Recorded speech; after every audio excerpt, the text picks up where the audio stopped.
Road race ಕೇಸಲ್ಲಿ ಅನಂತಕುಮಾರ್ ಹೆಗಡೆಗೆ ವಿಚಾರಣೆಗೆ ಬರುವಂತೆ ನೋಟಿಸ್ ಅನ್ನು ನೀಡಲಾಗಿದೆ. ಇನ್ನೊಂದು ಕಡೆ ಗನ್ಮ್ಯಾನ್ ಶ್ರೀಧರ್ ಅಮಾನತು ಮಾಡಿ ಉತ್ತರ ಕನ್ನಡ ಎಸ್ಪಿ ಆದೇಶಿಸಿದ್ದಾರೆ.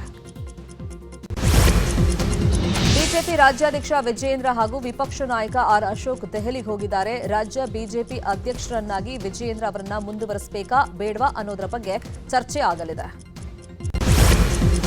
ಶಾಸಕರ ಅಸಮಾಧಾನದ ಮಧ್ಯೆ ಸಿಎಂ ಸಿದ್ದರಾಮಯ್ಯ ಹೈಕಮಾಂಡ್ ಭೇಟಿಯಾಗಿದ್ದಾರೆ. ದೆಹಲಿಯಲ್ಲಿ ರಾಜ್ಯ ಕಾಂಗ್ರೆಸ್ ಉಸ್ತುವಾರಿ ಸುರ್ಜೇವಾಲಾ, ಎಐಸಿಸಿ ಅಧ್ಯಕ್ಷ ಮಲ್ಲಿಕಾರ್ಜುನ ಖರ್ಗೆ ಅವರನ್ನ ಭೇಟಿಯಾಗಿದ್ದಾರೆ.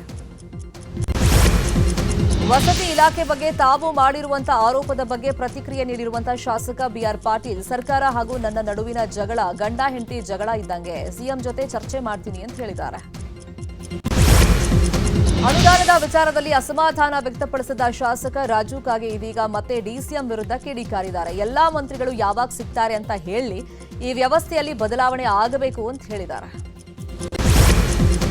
ಸಿಎಂ ಸಿದ್ದರಾಮಯ್ಯ ಭಯದಿಂದ ದೆಹಲಿಗೆ ಓಡ್ ಹೋಗಿದ್ದಾರೆ. ರಾಜ್ಯದಲ್ಲಿ ಅಭಿವೃದ್ಧಿ ಆಗಿದ್ರೆ ಅದು ಬಿಜೆಪಿ ಅವಧಿಯಲ್ಲಿ ಮಾತ್ರ ಅಂತ ಶಾಸಕ ಬಿಪಿ ಹರೀಶ್ ವಾಗ್ದಾಳಿಯನ್ನು ನಡೆಸಿದ್ದಾರೆ.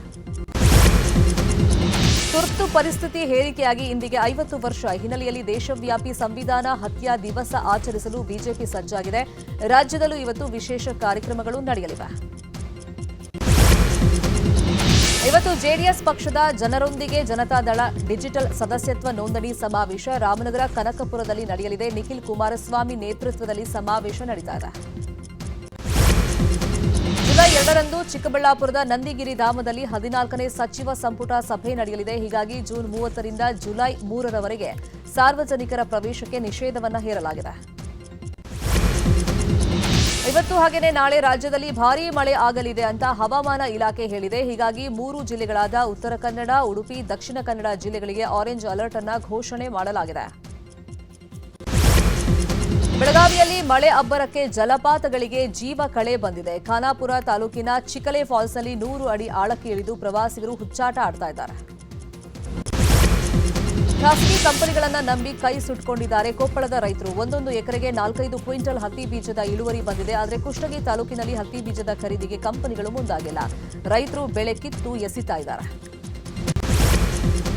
ನಿನ್ನೆ 8 ಅಧಿಕಾರಿಗಳ ಮನೆ ಮೇಲೆ ಲೋಕ ಅಧಿಕಾರಿಗಳು ರೇಡ್ ಅನ್ನು ಮಾಡಿದ್ರು. 45 ಕಡೆ ದಾಳಿ ಮಾಡಿದಂತ ಅಧಿಕಾರಿಗಳು 34.90 ಕೋಟಿ ಮೌಲ್ಯದ ಅಕ್ರಮ ಆಸ್ತಿಯನ್ನ ಪತ್ತೆ ಹಚ್ಚಿದ್ದಾರೆ. ಕೆರೆಯಲ್ಲಿ ಈಜಲು ತೆರಳಿದ್ದ ಯುವಕ ಜಲ ಸಮಾಧಿಯಾಗಿರುವಂತಹ ಘಟನೆ ಹಾಸನ ಜಿಲ್ಲೆ ಬೇಲೂರು ತಾಲೂಕಿನ ದ್ವಾರಸಮುದ್ರ ಕೆರೆಯಲ್ಲಿ ನಡೆದಿದೆ. ಸುರೇಶ್ ಮೃತ ದುರ್ದೈವಿ. ಶಾಲೆಯಲ್ಲಿ ಆಟವಾಡುತ್ತಿದ್ದ ವೇಳೆ ವಿದ್ಯಾರ್ಥಿನಿ ಮೂರ್ಛೆ ಹೋಗಿ ಸಾವನ್ನಪ್ಪಿದ್ದಾಳೆ. ಅಥಣಿ ತಾಲೂಕಿನ ಚಮಕೇರಿ ಗ್ರಾಮದಲ್ಲಿ ಘಟನೆ ನಡೆದಿದೆ. 9ನೇ ತರಗತಿಯಲ್ಲಿ ಓದ್ತಾ ಇದ್ದ ರೇಣುಕಾ ಸಂಜಯ್ ಬಂಡಗಾರ ಮೃತ ವಿದ್ಯಾರ್ಥಿನಿ. ಇವತ್ತು ಕೋಲಾರ ಹಾಲು ಒಕ್ಕೂಟ ಕೋಮುಲ್ ಚುನಾವಣೆ ನಿಗದಿಯಾಗಿದ್ದು ಮತದಾನಕ್ಕೆ ಎಲ್ಲಾ ಸಿದ್ಧತೆಗಳನ್ನು ಮಾಡಿಕೊಳ್ಳಲಾಗಿದೆ. ಕೋಲಾರದ ಸರ್ಕಾರಿ ಮಹಿಳಾ ಪದವಿ ಪೂರ್ವ ಕಾಲೇಜಲ್ಲಿ ಮತದಾನ ನಡೆಯಲಿದೆ. ಕೋಲಾರ ಹಾಲು ಒಕ್ಕೂಟದ ಚುನಾವಣೆಯಲ್ಲಿ ಹಾಲು ಉತ್ಪಾದಕ ಸಂಘದ ಪ್ರತಿನಿಧಿಗಳನ್ನು ಸೆಳೆಯಲು ಹಣದ ಆಮಿಷವನ್ನು ಒಡ್ಡಲಾಗಿದೆ ಅನ್ನೋ ಆರೋಪ ಕೇಳಿಬಂದಿದೆ. ಬಿಜೆಪಿ ಮುಖಂಡ ವರ್ತೂರು ಪ್ರಕಾಶ್ ಹಣ ಹಂಚುತ್ತಾ ಇದ್ದಾರೆ ಅಂತ ಆರೋಪಿಸಲಾಗಿದೆ. ಕೊಪ್ಪಳದಲ್ಲಿ ಅಕ್ರಮ ಮರಳು ಗಣಿಗಾರಿಕೆ ಎಗ್ಗಿಲ್ಲದೆ ನಡೀತಾ ಇದ್ದು ಇದಕ್ಕೆ ಕಡಿವಾಣ ಹಾಕಬೇಕು ಅಂತೇಳಿ ಆಗ್ರಹ ಕೇಳಿ ಬಂದಿದೆ. ನಿನ್ನೆ ಎಂಎಲ್ಸಿ ಹೇಮಲತಾ ನಾಯಕ್ ನೇತೃತ್ವದಲ್ಲಿ ಡಿಸಿ ಎಸ್ಪಿಗೆ ಮನವಿಯನ್ನ ಮಾಡಲಾಯಿತು. ಕೆಐಎಡಿಬಿ ಭೂ ಸ್ವಾಧೀನ ವಿರೋಧಿಸಿ ಇವತ್ತು ದೇವನಹಳ್ಳಿ ಚಲೋ ಹಮ್ಮಿಕೊಳ್ಳಲಾಗಿದೆ. ಅನ್ಯಾಯದ ಬಲವಂತದ ಭೂ ಸ್ವಾಧೀನ ನಾವು ಒಪ್ಪೋದಿಲ್ಲ ಅಂತ ಭೂ ಸ್ವಾಧೀನ ವಿರೋಧಿ ಹೋರಾಟ ಸಮಿತಿ ಬೃಹತ್ ಪ್ರತಿಭಟನೆಯನ್ನ ನಡೆಸಲಿದೆ. ಕಾರ್ಮಿಕ ಇಲಾಖೆಯಿಂದ ವಿತರಣೆ ಆಗಬೇಕಾಗಿದ್ದಂಥ ಪುಸ್ತಕ ಕಾಳಸಂತೆಯಲ್ಲಿ ಮಾರಾಟವಾಗ್ತಾ ಇದೆ. ರಾಜಗೋಪಾಲ್ ನಗರ ಠಾಣಾ ವ್ಯಾಪ್ತಿಯ ಅಂಗಡಿಯೊಂದರಲ್ಲಿ ಪುಸ್ತಕಗಳು ಸಿಕ್ಕಿವೆ.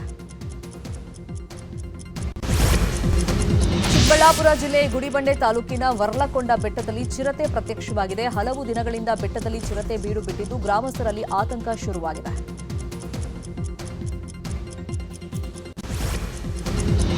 ಕರ್ನಾಟಕ ಮೂಲದ ದೇಸಿ ರಮ್ ಹುಲಿ ಇದೀಗ ಗೋವಾ ಅಥವಾ ಮಹಾರಾಷ್ಟ್ರ ರಾಜ್ಯಗಳ ಪಾಲಾಗುವಂತ ಆತಂಕ ಎದುರಾಗಿದೆ.